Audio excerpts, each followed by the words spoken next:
up, kitty kitty?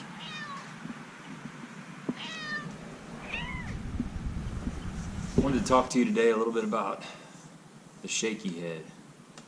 It's a technique that's good all year long, but I really lean on it in the late fall and the winter. Seems like when the water gets down below 50 degrees and even down in the high 30s, you can usually get a bite on a shaky head when the fish are on the bottom. I almost always use this in a finesse situation. Typically 1/8 ounce jig head and 3/16 ounce jig head.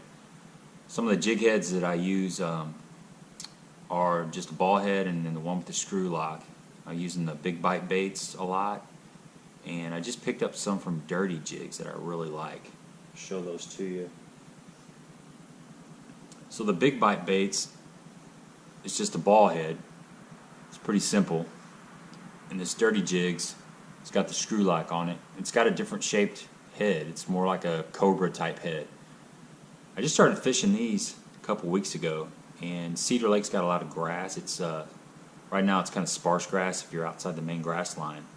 And this head really comes through that sparse grass well. I've been really impressed with it. One thing you need to look for in a shaky head, just like you do a jig, is how this eye and the point are lined up. You want that gap to be above the eye, so when you're setting that hook, it catches the roof of the fish's mouth and doesn't slide out. It's real important. Both of these have a medium wire hook, probably a 3/0 hook, which is a good size for, you know, a finesse situation. Got 6 or 7 main baits that I use, and I'll show you some of them. First one's this is a Zoom finesse worm. It's pretty standard. It's about a 5-inch worm. I like watermelon candy or green pumpkin. That's my two go-to colors. This is a great bait for numbers, and I lean on this worm a lot. Caught a lot of fish on it. It's a great worm. Second worm is the trick worm. Same colors. It doesn't have any salt in it, so it floats up a little bit better. It's a little bit bigger worm. You're going to get a little bit bigger bite on it. And I still fish it on, usually this one I'm going to fish on a 3/16 ounce head because it's a little bit more bulky, and I like a little bit bigger weight to get it down. Another thing I forgot to mention with shaky head is you want to use the lightest weight you can possibly use for a couple of reasons. If you're fishing around grass, it comes through grass a lot better if you got a really light weight. Second reason is it forces you to slow down. I think it's real important with the shaky head to slow down most of the time, especially in the cold water, which is, you know, when I lean on it. That lighter weight, you have to fish it real slow to keep contact with the bottom.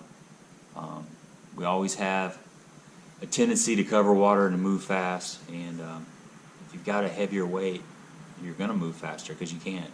So that light weight's important.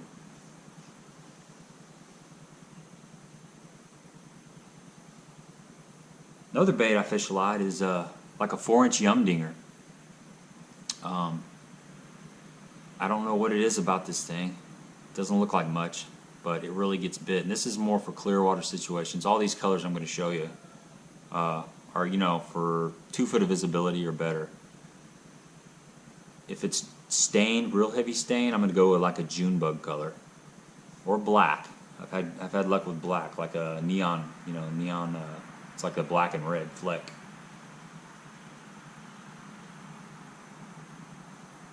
Another little sleeper bait. This is super finessey. It's called a fish doctor. Not many people are fishing this. Probably shouldn't have told you that. But this little sucker right here, it works really good. Another one of my go-tos are speed crawl. It's a real finessey little crawl, and I'm usually throwing this in green pumpkin, and I'll dip the pinchers in chartreuse or orange. The water's a lot more stained. I'm going with the June bug again. Same bait, real finessey.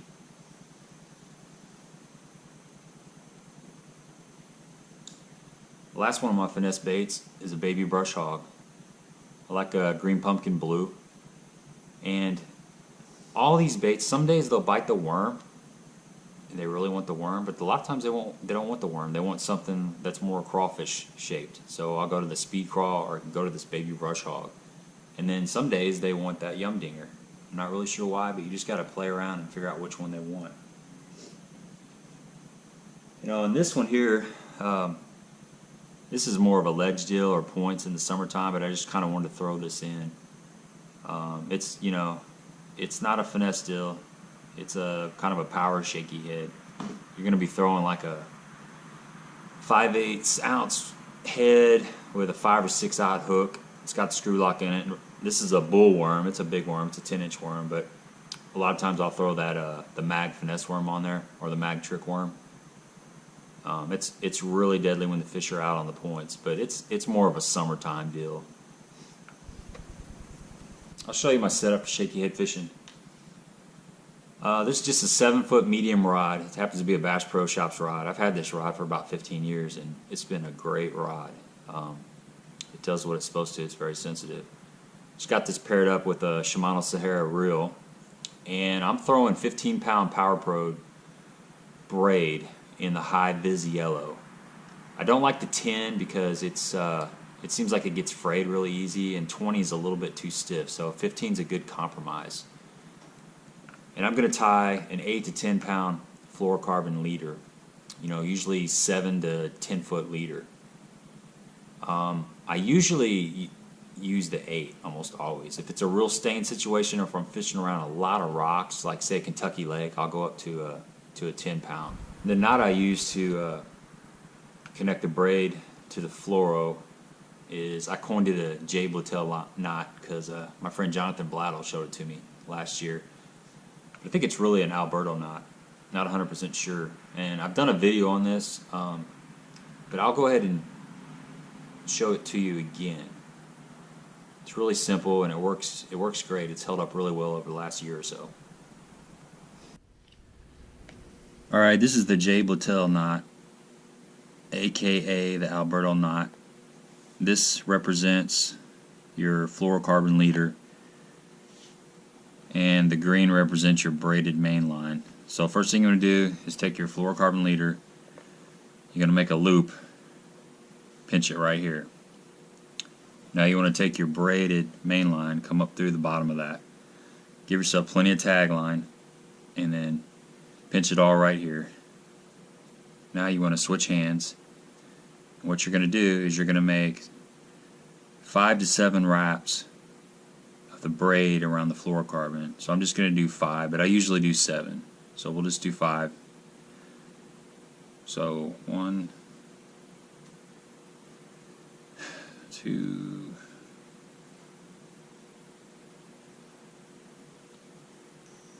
3, 4, 5. This twine is not the greatest for showing you what you need to see, but it's all I got right now. So now you want to take this braid and run it back through this loop the same way you came in. So you're going to have both pieces coming back out the same way. Next step is just to moisten your knot really good, and then you want to slide it down.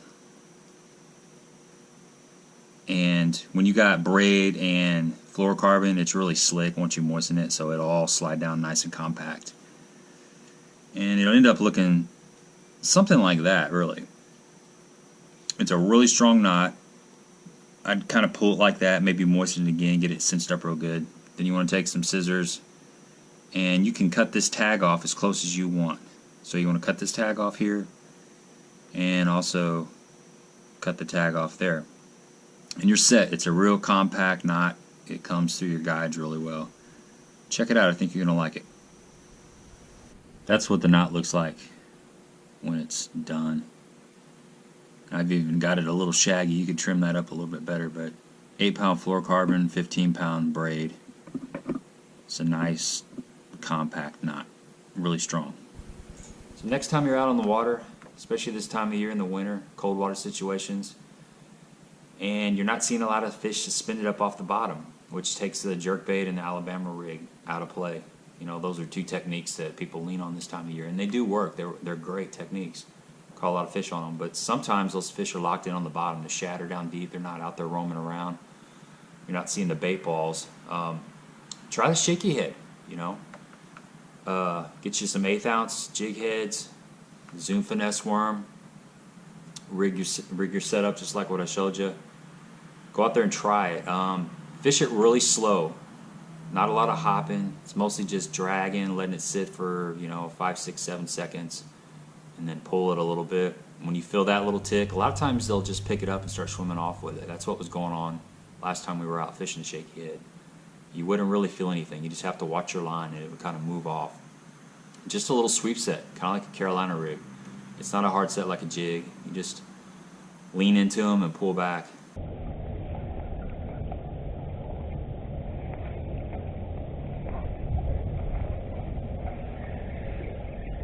Who's doing that?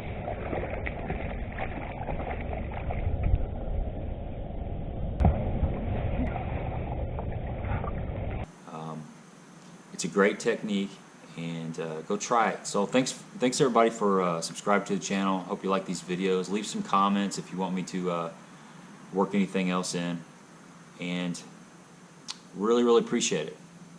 Until next time. One more tip for the cold water period is use a spray like an aerosol spray of fish attractant. Bang makes a pretty good one, like the combo. I know Liquid Mayhem's popular. There's several of them, but you want some kind of scent on that bait because it's sitting for a while and the fish are real neutral or negative, and sometimes that little bit of scent will make them commit. It can make a difference.